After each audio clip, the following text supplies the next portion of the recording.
All is well that ends well. The Lord is laid to rest. He descends into the darkness of the grave, still in accordance with the divine arrangement. Under Roman rule at the time, the bodies of crucified criminals were not handed over to their families, but left to the vultures, a further subjection to indignity and shame, but not so for our Lord. In fact, though he was tormented and executed like a criminal with criminals, Jesus was buried as befitting a dignified man, just as foretold by the prophet Isaiah. The burial of the body of Jesus, more than anything else, underscores the reality of our faith in the resurrection and afterlife.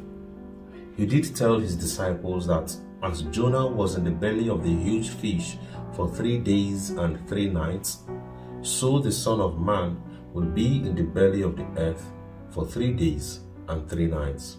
He told them also that the temple of his body would be raised on the 3rd day after it is destroyed. And so it shall be, even though the chief priests and Pharisees went as far as requesting that Pilate seals and secures the tomb with an army of soldiers, just to ensure that Jesus' boast of rising on the 3rd day is reduced to an empty bluff. The resurrection of the dead, his breaking free from the tomb, is the greatest impetus of our religion. More so, many church fathers comment that Jesus' descent into the grave was aimed at preaching his victory over death to the souls in Hades. St. Peter writes that he died for the righteous and the unrighteous. He was put to death in the flesh, but made alive in the spirit, in which he also went and made proclamation to the spirits in prison. For the early church, the harrowing of hell, as it is called, was all about how God was faithful to saving those who had died before Christ's coming.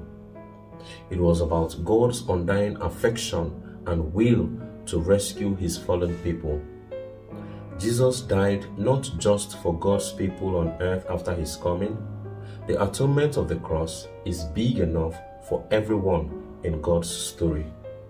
Theologically, the main point here is that God stops at nothing, not even the oppression of death, to bring his people back to himself.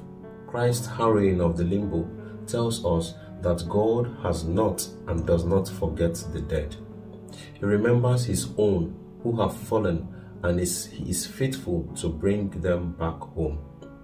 Nevertheless, we learn from this station the kind of discipleship that is characterized by undying loyalty, like that of Nicodemus and Joseph, such that even when it seems as though our Lord is dead, silent and unresponsive, our devotion and loyalty to him stays steadfast.